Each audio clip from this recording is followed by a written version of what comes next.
Keď máte nejaký majetok, na ktorom vám záleží, tak je celkom logické, že máte tendenciu si ho chrániť. Napríklad vaše milované auto zoženiete pre ňoho garáž, či kúpite alebo prenajmete.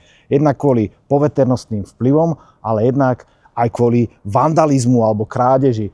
No a už by ste si možno mysleli, že krytá garáž je riešením na všetko, ale teraz vám ukážem jeden prípad z Košíc, keď ani tá nepomohla a auto, žiaľ Bohu, bolo poškodené tak, že srdce zabolí. Vandali si tu totiž podali jedného krásneho youngtimera, no a keď som sa pozeral na fotky od majiteľa, tak nebolo mi úplne všetko jedno.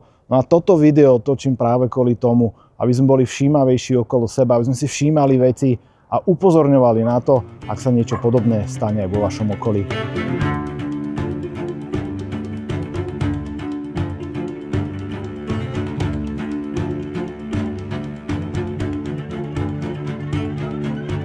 A ja už som na mieste, o ktorom som vám rozprával. Tu stálo totižto dlhodobo odparkované auto Cadillac Seville.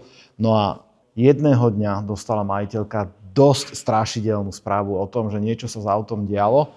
No a myslela si, že vlastne v tejto garáži bude v bezpečí, pretože sa nachádzame v jednom bytovom komplexe na minus, povedzme, druhom poschodí, čiže sem bežne človek prístup nemá. Ale napriek tomu sa to stalo. Na priložených fotkách môžete vidieť nálezový stav, v akom stave majiteľ si našiel to auto a musím povedať, že určite by som svoje auto takto nikdy nechcel nájsť, keďže bolo jednak značne poškodené, značne rozkradnuté. Čo ale najviac majiteľov bolelo, tak to samozrejme, že mali citový vzťah k tomu autu. Cadillac Seville, vyrobilo sa ho takmer 250 000 kusov, takže nie je to úplne raritné auto. Ceny na trhu jazdených aut tiež nie sú nejako extrémne vysoké. Ale tá najvyššia cena je samozrejme ten vzťah k tomu autu, pretože ten si budoval roky no a zrazu niekto príde a jednoducho toho miláčika mu úplne zruší. Ako môžete vidieť aj na dverách, tak toto auto sa zúčastnilo napríklad 500 km slovenských, takže bolo v celkom peknom stave, hlavne malo tú dobovú patinu. Ešte samozrejme ho čakala nejaká tá budúcnosť, nejaké tie ďalšie zrazy. Ale po tomto incidente si myslím, že na istý čas si bude musieť v garáži oddychnúť. On už je samozrejme schovaný v úplne inej lokalite, v úplne inej garáži, kde teda má prístup len a len majiteľ. No ale toto mu musí slúžiť aj vám ostatným ako ponaučenie. Vo verejných garážach jednoducho tie autá nie sú v bezpečí. To ale najšokujúcejšie na celom prípade je to, že ten vandalizmus alebo tie krádeže sa neodohrali hneď počas jedného večera, ale postupne. To znamená, že auto najprv bolo postavené na zdviháku, niekto sa snažil odmontovať koleso, bola otvorená predná kapota, zadný kufor. Ona nie, že bol otvorený, on bol doslova vypáčený, vylomený. Aj napriek tomu tu ľudia chodili dlhé dni okolo auta a nič sa nedialo.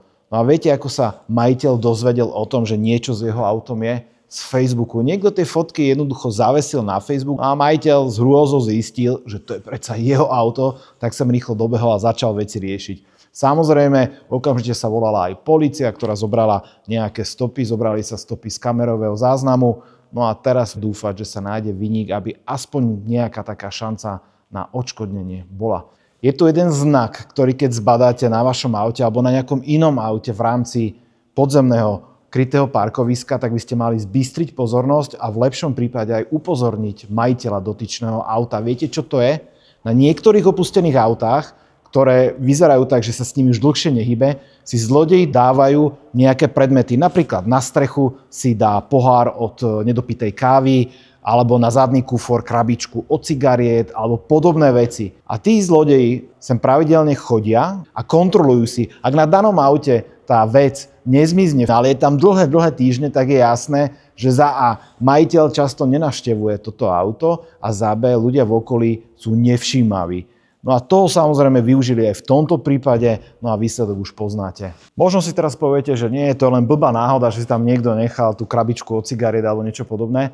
Náhoda to isto nebola, pretože v rovnakom čase, na rovnakom mieste si majiteľ podobného auta našiel na svojom aute rovnaké spoznávacie znamenie a očividne tí istí ľudia čakali, či zmizne alebo nezmizne. Samozrejme potom sa urobili isté protiopatrenia ale presne ten istý spôsob. No a čo sa stalo tomuto chudákovi, tak domnievame sa, že išlo tú kombináciu viacerých faktorov, ale z toho, čo bolo poškodené na aute, tak bol tu záujem o krádež katalizátoru, klasika, nejak sa domnievali, že to auto asi bude mať. Potom boli veľmi nelogicky prerezané bezpečnostné pásy, obidva vpredu. No a teraz si predstavte, že idete zháňať na také auto nové pásy, pretože nejaký idiot vám tie staré prerezal.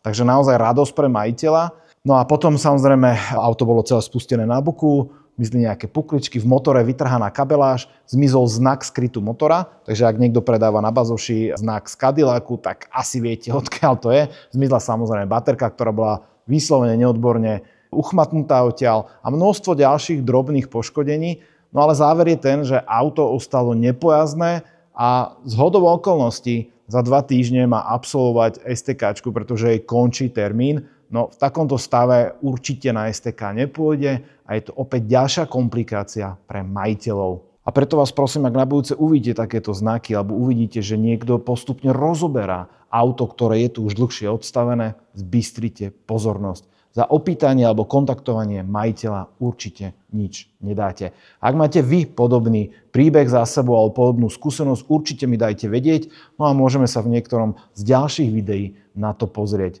pretože ostražitosti nie je nikdy dosť. Ďakujem za pozornosť tohto videa a vidíme sa pri ďalšom prípade onedlho. Ahojte.